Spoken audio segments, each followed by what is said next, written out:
Hello, welcome back to my second video on the Vikings in Francia. So this time we're looking at Viking Normandy. So what did we look at last time? Well, some ambitious Viking raiders sail up the Seine, led by their angry leader Ragnar.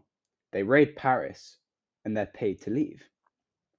And at this point, West Francia might have thought that they could have some time off, breathe a big breath out maybe, take a bit of time for themselves.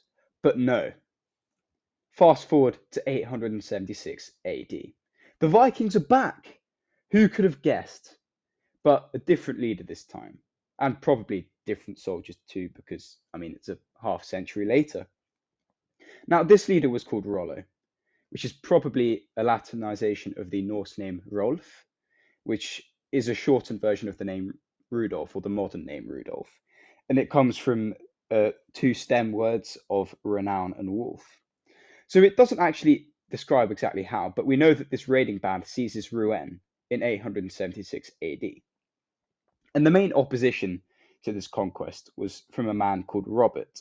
So this Robert is named as Robert of the Brittonic Marches. So he's basically a guy who's placed on the border with Brittany to try and protect Francia from Brittonic incursion. Because at this point in time, Brittany's not a part of the Kingdom of West Francia, really. Normally, it might have been a kind of vassal state, but it was very much independent acting at this point in time. Um, so this conflict between Robert and the Vikings is said to level almost all of the settlements in and around Rouen. However, it did fail to dislodge Rollo. And in the end, Robert actually gives up and leaves the Vikings to live in the area named Bayeux. So the Vikings actually stay here for quite a while. Rollo is said to have made friends with Ethelstan, who is more commonly known by his Norse name Guthrum. He was a Viking king in East Anglia and was vital to the creation of the Danelaw in the country. And it is very possible that some Viking raiders from England actually joined Rollo in France, in Normandy. However, this isn't actually stated explicitly in any sources, so we can't attribute that as having happened. So now we get to 911 AD. And guess what? The Vikings are trying to siege Paris again, or at least raid it this time. And it actually seems that the Franks learnt their lesson from last time because they fail. The Vikings fail to raid Paris. And again, we see Robert of the Brittonic Marches waging a campaign against the Vikings. And it's not actually clear how long this period of conflict, or at least this period of conflict where they've been raiding Paris in this time. It's unclear how long this had lasted up until this point, but we know that there's a decisive Frankish victory at Chartres, and Rollo had to retreat. This was mainly due to the superiority of Frankish horsemen. So after this, the Franks could have decided to try and press their advantage, but they didn't because they knew it would be very costly. So instead of this, they decided to sign the Treaty of Saint-Clair-sur-Epte, which was signed in the same year, 911 AD. And this was a very clever judgment from the Franks, because they did know that they most likely couldn't drive out the Viking settlers in the near future, at least.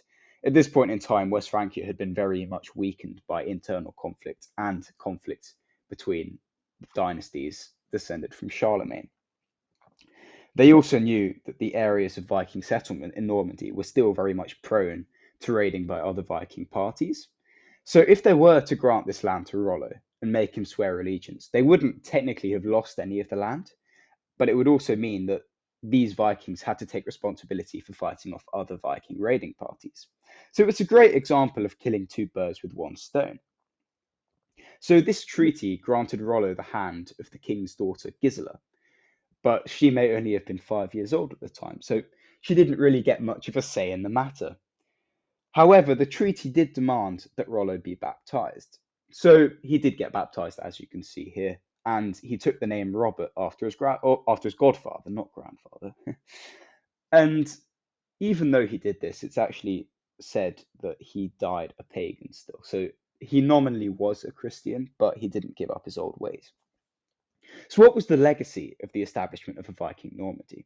Well, this dynasty would go on to rule Normandy for quite a long time, really, and go on to achieve a lot of like quite amazing things, honestly. So some of Rollo's descendants were people like William Longsword. Now, this guy plays quite a large role in expanding the domain of Normandy, and he's only stopped by being killed from the Duke of Flanders. And there's also people like William the Bastard. Now, he doesn't sound very scary, but he went on to conquer England and is now known as William the Conqueror.